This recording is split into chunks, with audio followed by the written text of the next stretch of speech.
नमस्कार, मैं हूं श्रीकांत प्रजापति और आप मेरे साथ देख रहे हैं बीसीसी न्यूज। आई खबरों में बढ़ने से पहले डालते हैं सुर्खियों पर एक नजर।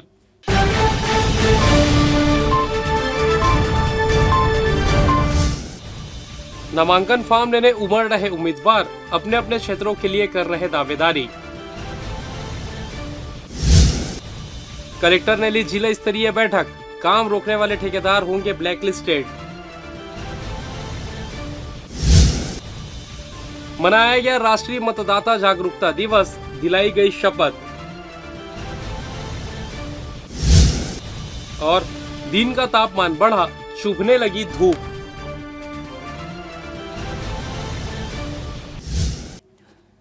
तो ये थी सुर्खियां, अब खबरें विस्तार से। नाम निर्देशन पत्र जमा करने के तीसरे दिन किसी भी प्रत्याशी द्वारा नामांकन दाखिल नहीं किया गया। वहीं पार्षद पद के चुनाव लड़ने के इच्छुक 68 लोगों ने निक्षेप राशि जमा कर निर्देशन पत्र इश्यू कराए हैं। महापौर पद के लिए एक व्यक्ति द्वारा निक्षेप राशि जमा कराकर नाम निर्देशन पत्र लिया गया है, जिसमें कांग्रेस प्रत्याशी के रूप में त्रिलोक चंद्र श्रीवास शामिल है। गौरतलब है कि शनिवार को भी अवकाश के दिन जिला कार्यालय में नामांकन पत्र जमा कराए जा रहे थे। इस दौरान कुछ उम्मीदवारों ने नामांकन पत्र जमा किए, वहीं 79 पार्षद उम्मीदवारों ने नामांकन पत्र लिए। वहीं महापौर के लिए एक उम्मीदवार कमलेश पटेल ने नामांकन पत्र लिया। आगामी 28 जनवरी तक नामांकन पत्र जमा किए जाएंगे।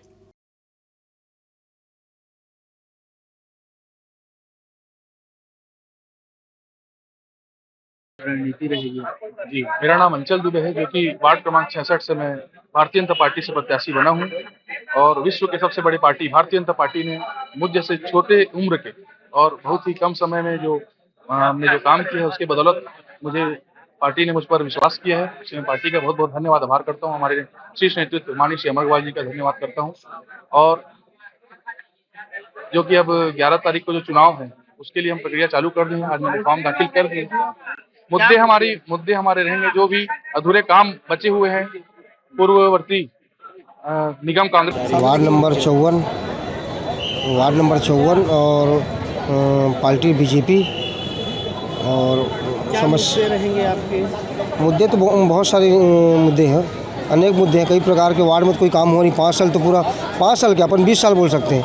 4-5 वर्षीय कांग्रेस का पार्षद रहा, विकास कहीं कुछ नहीं दिख रहा है। बिजली, नाली, रोड, बिजली और क्या बोलते हैं तालाब, 2 तालाब। आज हमारे यहाँ बहुत सारा काम आता है।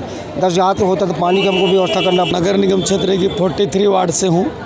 देवरी खुर्द और दुम्हानी क्षेत्र आता है मेरा वार्ड में, और काफ़ी बड़ी वार्ड है, जिसके 6 किलोमीटर की एरिया की दूरी से मेरे वार्ड बना हुआ है। और यहाँ पूर्व में और भी वर्तमान में एसटी सीट आया हुआ है। मैं एसटी सीट से चुनाव लड़ूंगा, एसटी समाज का हूँ। और मुझे जितने भी मेरे वार्ड के क्षेत्रवासी हैं, वार्डवासी हैं, मेरे प्रमुख जन हैं, सभी के पूर्ण बहुमत और सहमत से मैं रोड, नाली, पानी, बिजली, तालाब आज 5 साल से कुछ काम नहीं हुआ है। तो उसको आप काम करवाएं। उसमें काम करवाऊँ। किस वार्ड से लड़ रहे हैं? वार्ड नंबर 54 भक्त माता कर्मा नगर। भक्त माता कर्मा नगर। ठीक है, आपका नाम बताओ। रानी देवांगन। 50 नंबर वार्ड से छेदीलाल बैरिस्टर, छेदीलाल वार्ड से मैं प्रत्याशी हूँ भाजपा का। क्या कुछ आपकी रणनीति रहेगी विकास को लेकर? विकास को ऐसा है कि 70 के 70 वार्डों में भाजपा की, और महापौर भी भाजपा का ही आना है। और भाजपा के हमारे राज्य में भाजपा का सरकार है, तो जनता भाजपा को ही सभी वार्डों से जीत दिलाएगी। मुद्दे क्या रहेंगे आपके? मुद्दे ये हैं कि हमारे प्रदेश में नगरीय निकाय चुनाव का संघात होने के बाद सभी राजनीतिक दल सक्रिय हो गए हैं। वहीं आरक्षण के बाद इस बार भी वार्ड क्रमांक 5 को महिला आरक्षित रखा गया है। बता दें, बीते निगम चुनाव में जिले के वार्ड क्रमांक 5 से गायत्री साहू जीत का परचम लहराया था और भाजपा पार्षद प्रत्याशी को हार का सामना करना पड़ा था। वहीं इस बार निगम चुनाव में भले ही कांग्रेस पार्टी ने अपने पार्षद प्रत्याशियों की लिस्ट जारी नहीं की है, पर वार्ड क्रमांक 5 से गायत्री साहू का नाम तय माना जा रहा है, जिसे देखते हुए उनके प्रतिनिधि लक्ष्मीनाथ साहू नामांकन फॉर्म ले लिया है और वार्ड में एक बार फिर कांग्रेस का झंडा फहराने की बात कह रहे हैं।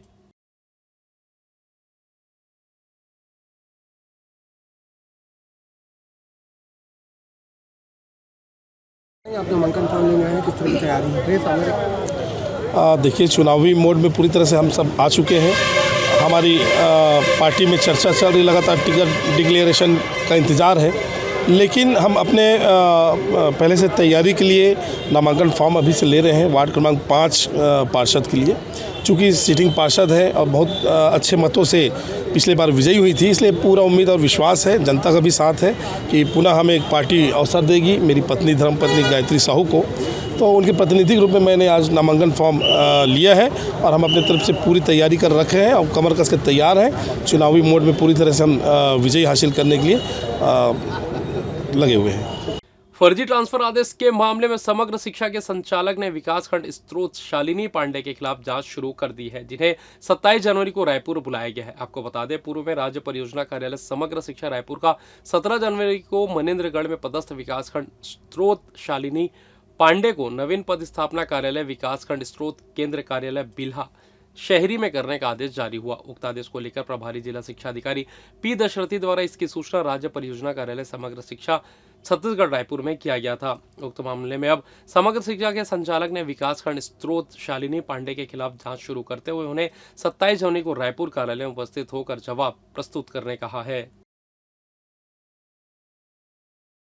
छत्तीसगढ़ हाई कोर्ट के चीफ जस्टिस रमेश सिन्हा और जस्टिस रविंद्र अग्रवाल की डिवीजन बेंच ने अपने महत्वपूर्ण फैसले में कहा कि सिविल जज एग्जाम के लिए लॉ ग्रेजुएट स्टूडेंट का एडवोकेट होना जरूरी नहीं है। परीक्षा में वो कैंडिडेट्स भी शामिल हो सकते हैं जो लॉ ग्रेजुएट है और सरकारी कर्मचारी है। इसके लिए बार काउंसिल में रजिस्ट्रेशन होना जरूरी नहीं है। डिवीजन बेंच ने स्पष्ट किया कि एक उम्मीदवार जो लॉ ग्रेजुएट है वो एडवोकेट के तौर पर नामांकित है या नहीं, इससे कोई फर्क नहीं पड़ता। हाईकोर्ट ने छत्तीसगढ़ लोक सेवा आयोग को सिविल जज की परीक्षा के आवेदन जमा करने की अंतिम तिथि को 24 जनवरी से 1 महीने के लिए आगे बढ़ाने का भी आदेश दिया है। दरअसल मध्य प्रदेश के जबलपुर की रहने वाली विनीता यादव ने हाईकोर्ट में याचिका दायर की है। उन्होंने बताया कि वो जबलपुर के रानी दुर्गावती कॉलेज से लॉ ग्रेजुएट की डिग्री ली है। उन्होंने छत्तीसगढ़ लोक सेवा आयोग की ओर से आयोजित सिविल जज जूनियर डिवीजन परीक्षा 2024 में शामिल होने के लिए फॉर्म जमा करना चाहती है। याचिका में बताया कि याचिकाकर्ता वर्तमान में वह सरकारी कर्मचारी के रूप में कार्यरत है। साथ ही एडवोकेट एक्ट 1961 के तहत अधिवक्ता के रूप में उनका रजिस्ट्रेशन नहीं है। बार काउंसिल ऑफ इंडिया के रूल्स के नियम 49 के तहत रजिस्ट्रेशन के बिना याचिकाकर्ता फॉर्म जमा नहीं कर पा रही है। एडवोकेट एक्ट 1961 के तहत बनाए गए इस नियम के तहत पूर्णकालिक सरकारी कर्मचारी होने के कारण उन्हें सिविल जज परीक्षा देने से वंचित होना पड़ रहा है। कलेक्टर अवनीश रण ने पीएचई, जल संसाधन और विद्युत विभाग के कामकाज की समीक्षा की। उन्होंने काम लटकाने वाले ठेकेदारों को ब्लैक लिस्टेड करने के निर्देश दिए। कामों की धीमी प्रगति पर गहरी नाराजगी जताई। कलेक्टर ने स्पष्ट कहा कि जिन घरों में नल जल योजना के तहत सर्टिफाइड किया गया है उन घरों में पानी अनिवार्य रूप से आना चाहिए। कलेक्टर ने काम की गति बढ़ाकर हर घर नल कनेक्शन देने में प्रगति लाने का है। उन्होंने कहा कि 90% से अधिक काम पूर्ण हो चुके गाँवों में जल्द 100% उपलब्धि हासिल किया जाए। ऐसे गांवों की संख्या 140 है। कलेक्टर ने विद्युत विभाग को निर्देश दिए कि गांवों में ट्रांसफार्मर की समस्या मिलने पर तत्काल ट्रांसफार्मर की समस्या का निराकरण करें। बैठक में कार्यपालन अभियंता, पीएचई, जल संसाधन और विद्युत विभाग सहित सभी मैदानी अमले के अधिकारी कर्मचारी मौजूद थे। कलेक्टर ने पीएचई के कामों की विस्तार से समीक्षा करते हुए उच्च स्तरीय जलागार एवं समूह नल जल योजनाओं की जानकारी लेकर गहन समीक्षा की। कलेक्टर ने कहा कि चल रहे कार्यों को सही समय में गुणवत्ता के साथ पूरा होना जरूरी है। काम में देरी से काम की लागत बढ़ती है और गुणवत्ता भी प्रभावित होती है। लोगों को सुविधाएं मिलने में भी विलंब होती है। गुणवत्ता नियंत्रण के लिए अधिकारी लगातार फील्ड पर निरीक्षण करें। जल संसाधन विभाग के चल रहे निर्माण कार्यों को समय सीमा में पूर्ण किया जाए। विद्युत विभाग के कार्यपालन अभियंता को निर्देश दिए कि जहां बिजली के तार नीचे लटक रहे उन जगहों का सर्वे कराकर ठीक कराया जाए। बिजली से संबंधित लोगों की शिकायत न है। मेंटेनेंस का काम अप्रैल मई महीने में ही करवाना सुनिश्चित करें।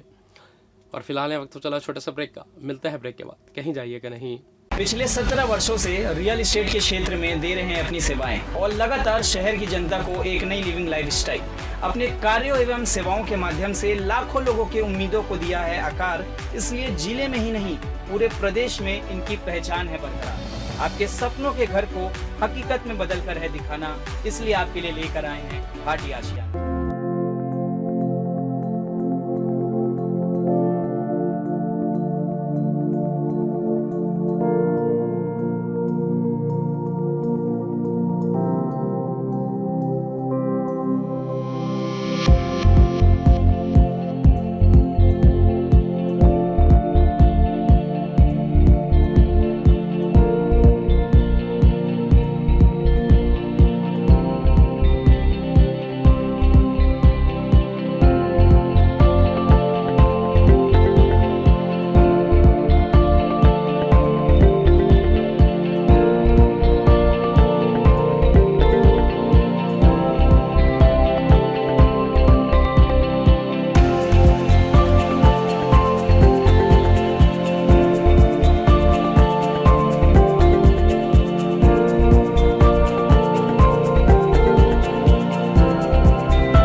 ब्रेक के बाद आप सभी का स्वागत है। ये बढ़ते हैं अगली खबर की ओर।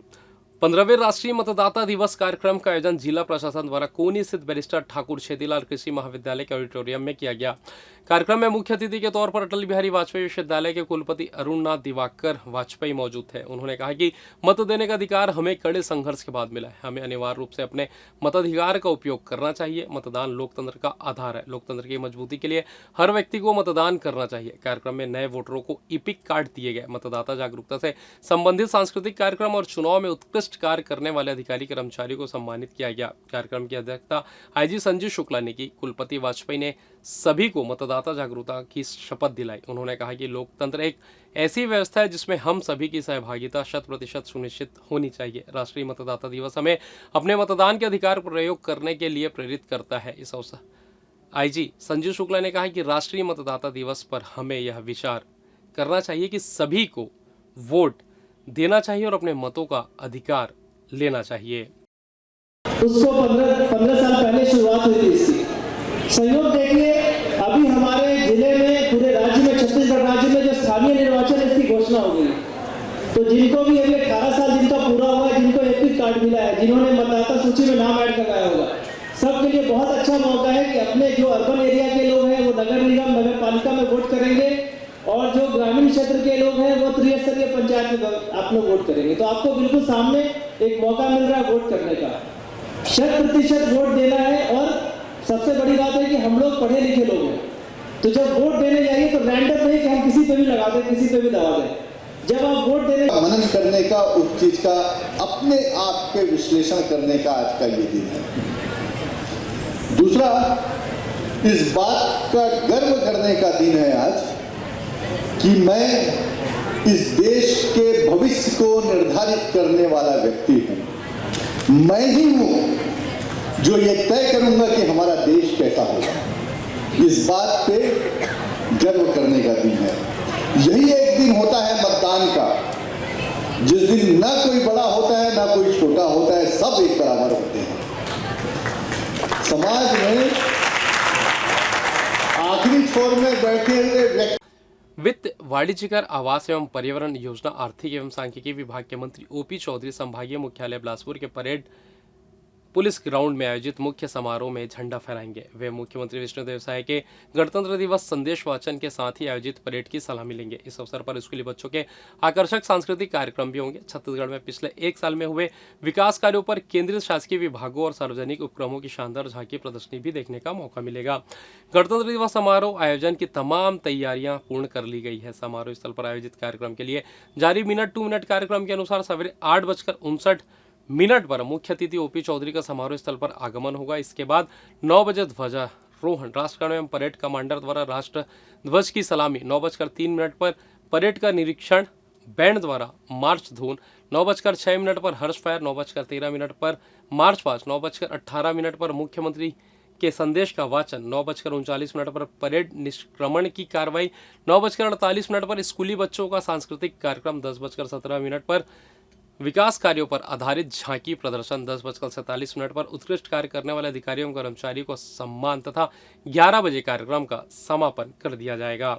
नगरीय निकाय चुनाव को लेकर आम आदमी पार्टी पूरी तरह कमर कसकर मैदान में उतर चुकी है। कल आम आदमी पार्टी ने पार्षद प्रत्याशियों की सूची जारी की थी। आज फिर सिंगल सूची जारी करते हुए खगेश चंद्राकर को महापौर पद का प्रत्याशी घोषित किया गया है। इसके बाद वो सोमवार को नामांकन दाखिल कर सकते हैं। खगेश चंद्राकर ने बताया कि यदि बिलासपुर के मतदाता उनको महापौर के पद हेतु चुनते हैं तो वह बिलासपुर नगर निगम के वार्डों में हो रही मूलभूत सुविधाओं की कमी, सड़क की दुर्दशा, पानी, बिजली एवं नालियों के सुधार कार्य एवं बिलासपुर को वास्तविक स्मार्ट सिटी के रूप में विकसित करने के क्षेत्र में कार्य करना उनकी प्राथमिकता होगी।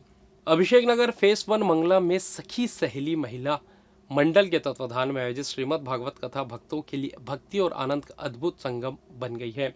कथावाचक वैदिक पंडित रामेश्वर दुबे द्वारा प्रस्तुत इस दिव्य कथा ने श्रद्धालुओं को भगवान श्री कृष्ण के जीवन प्रसंगों और उनके अलौकिक लीलाओं से अभिभूत कर दिया है। चौथे दिन की कथा में भगवान श्री कृष्ण के जन्मोत्सव का उल्लास छाया रहा। इस अवसर पर नंद उत्सव और श्री कृष्ण की माखन लीला का मंचन किया गया, जिसने श्रद्धालुओं को पूरी तरह से मंत्रमुग्ध कर दिया। भगवान के अवतरण की अद्भुत कथा सुनकर भक्तगण भाव विभोर उठे। इस आयोजन में श्रद्धालुओं की भारी भीड़ उमड़ रही है। मंगला में आयोजित इस पावन कथा में रोजाना बड़ी संख्या में भक्त सम्मिलित हो रहे हैं। वैदिक पंडित रामेश्वर दुबे ने अपने ओजस्वी प्रवचनों के माध्यम से भगवान श्री कृष्ण के जीवन के दिव्य रहस्यों को सरल और भावपूर्ण शैली में प्रस्तुत किया। नंद उत्सव के दौरान भक्तगण झूमते गाते नजर आए। माखन चुराने की झांकी ने उपस्थित जन समूह को आनंदित कर दिया। साथ ही भगवान श्री कृष्ण के जन्म की अलौकिक कथा और जीवन झांकी ने समस्त श्रद्धालुओं को भक्ति रस में डुबो दिया। हर दिन कथा में श्रद्धालुओं की संख्या बढ़ती जा रही है। व्यासपीठ से राधे राधे के जयकारे गूंजते रहे और कथा में डूबे भक्तों ने पूरी श्रद्धा और उत्साह के साथ श्रीमद् भागवत का रसपान किया।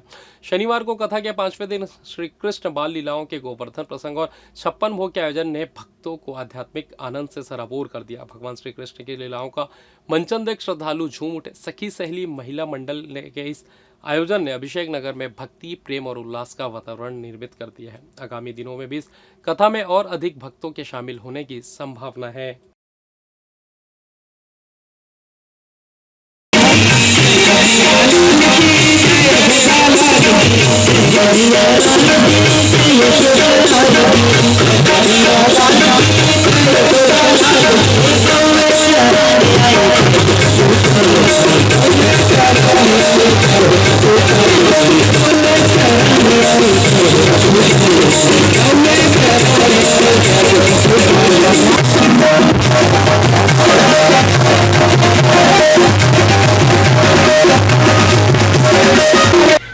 ये आज चतुर्थ दिवस है भागवत कथा की, और भागवत कथा में सुंदर आज भगवान राम की हमने कथा यहाँ पर श्रवण कराया।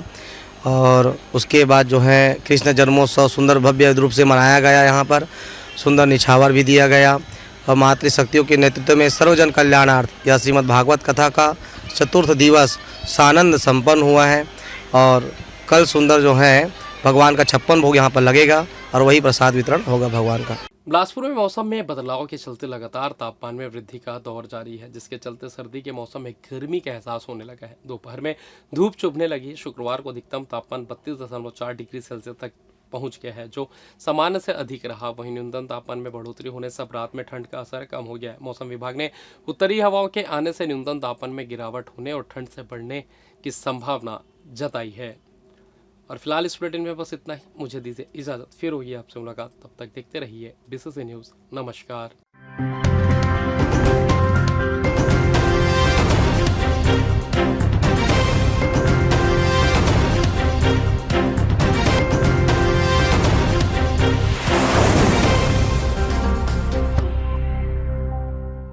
पिछले 17 वर्षों से रियल एस्टेट के क्षेत्र में दे रहे हैं अपनी सेवाएं और लगातार शहर की जनता को एक नई लिविंग लाइफस्टाइल। अपने कार्यों एवं सेवाओं के माध्यम से लाखों लोगों की उम्मीदों को दिया है आकार। इसलिए जिले में ही नहीं पूरे प्रदेश में इनकी पहचान है बरकरार। आपके सपनों के घर को हकीकत में बदल कर है दिखाना, इसलिए आपके लिए लेकर आए हैं भाटी आशिया।